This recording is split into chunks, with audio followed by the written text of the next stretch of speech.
face and hear his name a lot the next couple days, and then unfortunately the majority of white people talking about it will forget all about it as they ride off into the sunset chasing the next headline, because at the end of the day they're allowed to put their phone down and stop thinking about it. Black people are not afforded that luxury. So before that happens, I would like to remind you that this is not an isolated incident. Nolan Xavier Wells died mysteriously on Horn Island this weekend while going out with his white friend group. It was reported that there was an argument, and now every boy that was present is saying they don't know what happened. Nolan is described as a special soul, always willing to cheer and uplift others. Cohen Wiley was shot by police just 3 weeks ago, 1 year old, because they thought his guardian stole diapers. Just 2 months ago, Juliana Nazita, 16 years old, was found hanging on a church's property after being missing for 10 days. Police refused to even perform a homicide investigation, ruled it a suicide, and never mentioned it again. Kyle Basinga was hanged in Georgia 3 months before that, and once again, police ruled no foul play. Trey Reed was found hanging in a tree on Delta State's campus in September of last year. Police ruled no foul play, but his family demanded a private investigation and independent autopsy, and they still have no results 10 months later. Denoris Richardson was found the previous September hanging in a remote area miles away from his home in Alabama, only months after he filed a lawsuit against police for beating and abusing him. Police ruled it a suicide, but his family and I believe it was framed that way. He was the father of 5 children and coached kids baseball and football. Javian McGee was found dead with a rope around his neck in North Carolina the same month, ruled suicide immediately by police. His family disagrees. In May of 2024, 4 white teenagers knocked on Justin Johnson's door and told him to come out while holding what looked like a toy gun. They said, "Justin, I see you in the window, come out." Justin told his dad on the phone, "They didn't want to chase nobody but me, and I had to run fast away to come home. Run away from them." Hey, shalom, shalom. All praises, honor, and glory to the Heavenly Father, whose name is Yahweh, Bahashem Yahushai, Bahashem Rakakodash. I want to say double honors to the apostles, the bishops, the elders, and all the teachers of Great Millstone who rule and teach well. Peace and salutation to all the men who's pushing this word throughout the 4 corners of the earth. To you brothers, shalom. To the sisters out there who's sitting back, paying attention, listening, and learning in silence. To you I say shalom. Listen, Jake, you're being hunted. You hear me? Jake, you are being hunted, right? These Edomites is not going to stop, right? Because their goal is to wipe you out. Their goal is to shut you up. Their goal is to just constantly hate on you, Jakes. Can't you see it? The evidence is right in front of your face. And this is not just today. This has been going on for a long time, a very long time. So if you people or you Jakes are not paying attention to the signs of the times that we're living in, then your ass is going to get caught up just like these Jakes did. Right? Ecclesiasticus 12 and verse 10, it says, "Never trust thine enemy, because like as iron rusted, so is his wickedness. Though he come humbling, don't sit him beside you." I'm just merely paraphrasing that, right? But listen, you can't trust your enemy. But guess what? A lot of you Jakes, you don't know who your enemies are. You are not, you don't understand who your enemies are. And until you understand who your enemies are, you are going to keep getting caught up. You are going to keep getting caught up. You need to find out who your enemies are before you start hanging out with certain people. You go and you listen to the videos of the brothers on the highways and the byways. You listen to the brothers on the internet. You just listen to the videos and you'll find out who your enemies are, because we're here to tell you who your enemies are. Go in the Bible, Psalms 83. It specifically lays them out for you, who your enemies are. Right? It tells you Edom, Esau, Edom. It tells you Moab. It tells you Ammon. It tells you the Ishmaelite, the Agarenes. Everybody is your enemy except the Israelites. And the elect, the ones who are teaching on the highways, the ones who are prophesying, the ones who's upholding to the scriptures, who's trying to keep the commandments to the best of their ability. Because best believe, Jakes, some of you Jakes out there, some of you Israelites out there, they're your enemies too. I go to Jamaica and I'm scared to go into certain neighborhoods because those niggers, those ninjas, they're my enemies too. Because their goal is to take what you have. Your money, whatever you have, and your life. So you can't play with these people. But at the end of the day, today's lesson is not going to be about your enemies and all of this. That's not what this is about. This is about a time of trouble, a time of great tribulation. We are in Jacob's trouble. This is the reason why there's great death, great mourning. This is the reason why we're going through all of this right now. This is the reason why you see so many stuff happening all across the world. Wherever you go, it's just great death and mourning. There's famine of the word. All of this is happening right now because we're in Jacob's trouble. It is here, right? Now, let me grab some precepts for you real quick. So the first precept is Jeremiah 30 and verse 7. It reads, Alas, for that day is great, so that none is like it. It is even the time of Jacob's trouble, but he shall be saved out of it. And the he that's going to be saved out of it is the elect. The 144,000 and the mixed multitude, which is the elect. That's who is going to be saved out of Jacob's trouble. Jacob's trouble is not more than just a troubling time for the Israelites. Hard and harsh times for the Israelites. Great death and mourning for the Israelites. This is what Jacob's trouble is. These things are going to happen in the brink of an eye. These things are going to just be popping out of nowhere. So you have to be careful when you hang out with certain people, when you go certain places, when you take part in certain activity. You have to be aware of your entire surroundings, of the people you are with. Because best believe the times that we're living in now is not a joke. There's no game. It's not game time right now. Right? Now, next precept I have here is Matthew 24 and verse 21. It reads, For then shall be great tribulation. Right? We just saw this guy explained how many Jakes was taken out and ruled pretty much a suicide. Right? It says, For then shall be great tribulation, such as was not since the beginning of the world to this time, no, nor ever shall be. So, the time that we're living in is not going to repeat itself later. It's going to get worse, but it's going to end after a time because there's a great deliverance that's supposed to happen. That should happen. There's an exodus that's going to take place. Verse 22, and except those days should be shortened, there should no flesh be saved. But for the elect's sake, those days shall be shortened. So the Most High, Yahweh, Bahashem Yahushai, has shortened the days to save the elect. The 144,000 and the mixed multitude. This is who is going to be saved out of Jacob's trouble. Verse 23, then if any man shall say unto you, Lo, here is Christ, or there, believe it not. Well, right now we see a lot of false prophets popping up all over the place. You know what I say? So we ain't even gonna pay them people in the mind. All we gotta do is watch and pray and make sure you study. So when you see these false prophets popping up, you can rebuke them. Right? Now, another precept I wanted to get is not that one. That one is a part of it, yes. Salakia. What the? No, right here. Yeah. So this is Daniel 12 and verse 1.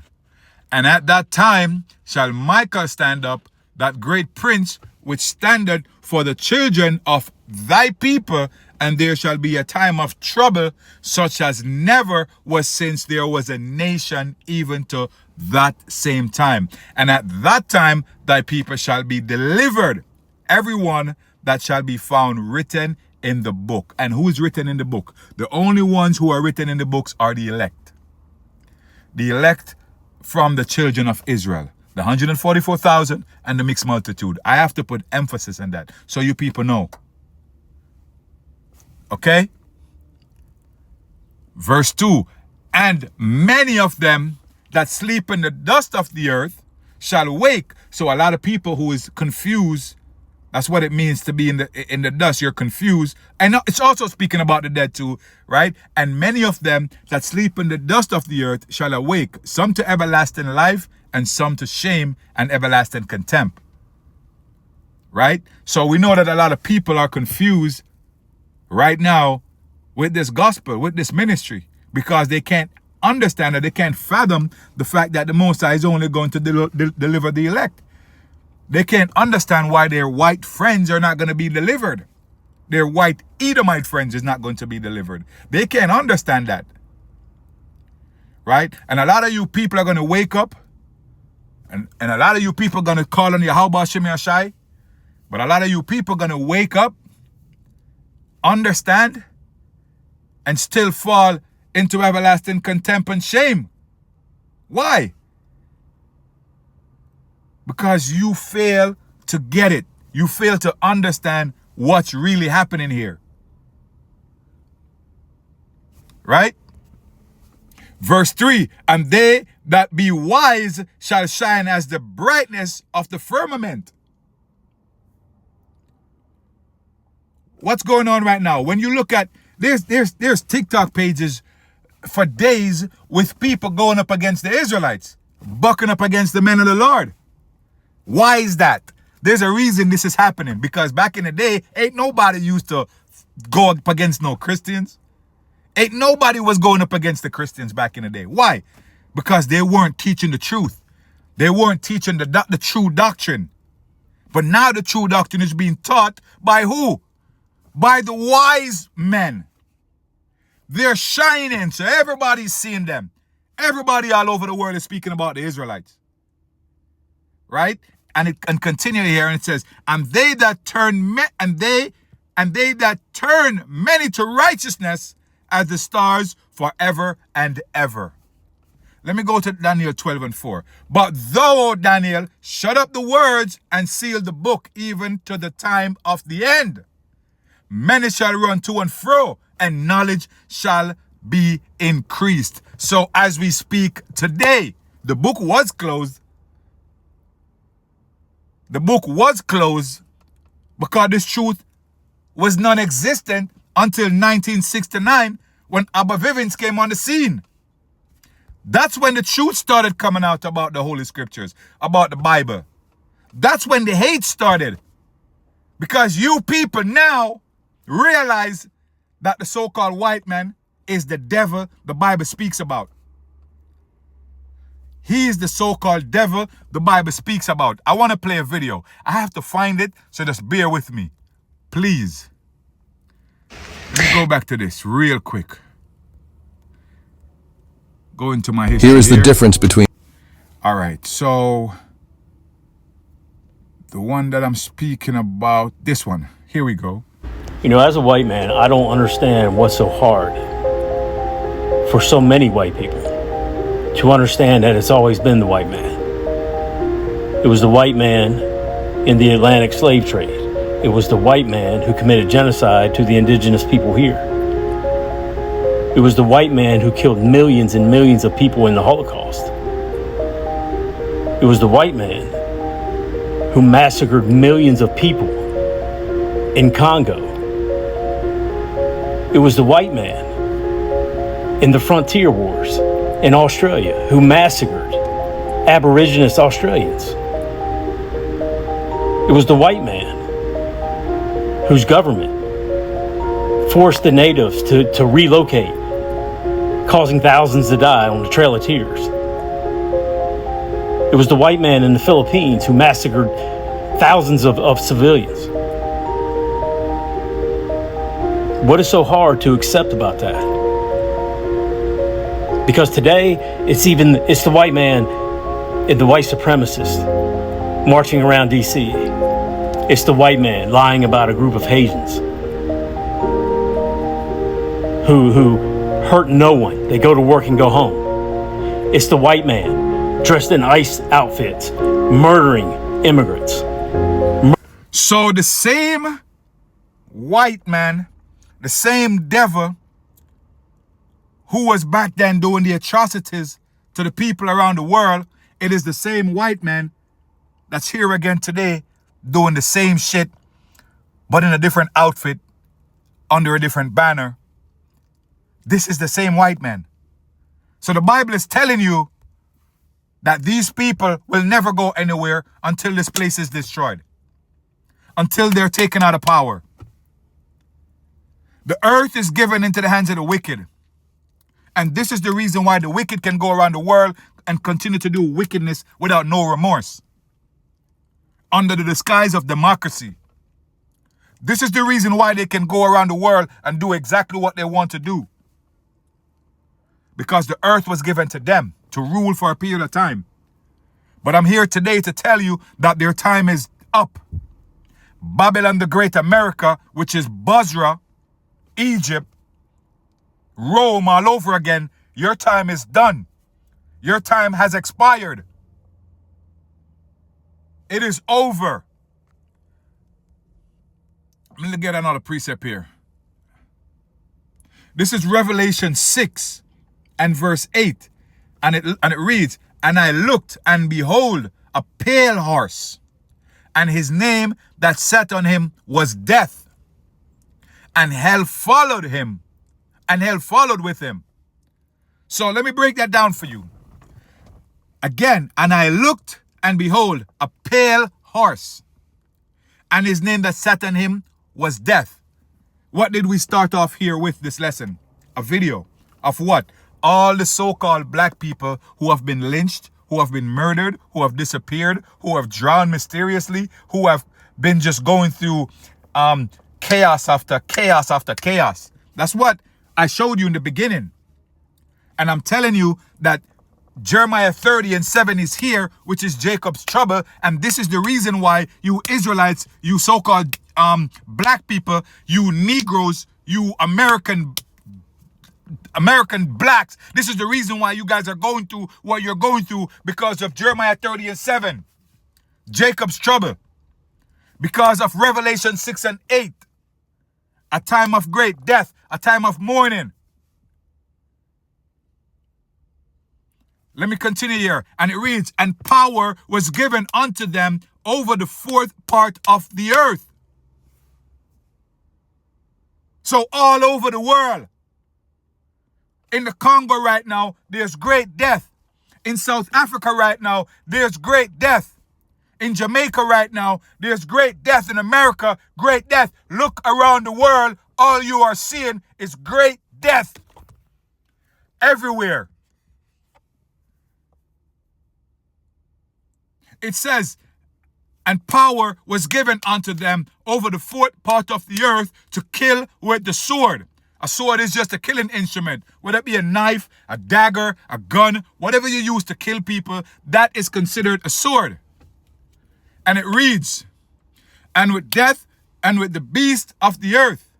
So these things are what's taking place right now. These things are happening. But there's a reason why it's happening. I already explained one of the reasons, but here's the final reason that I want to give you real quick. This is Zechariah 13 and 8. "And it shall come to pass, that in all the land, saith the Lord Yahweh Shem Yashai, 2 parts therein shall be cut off and die, but a third shall be left therein." So a lot of you Jakes who are dying in America, you are a part of the 2/3.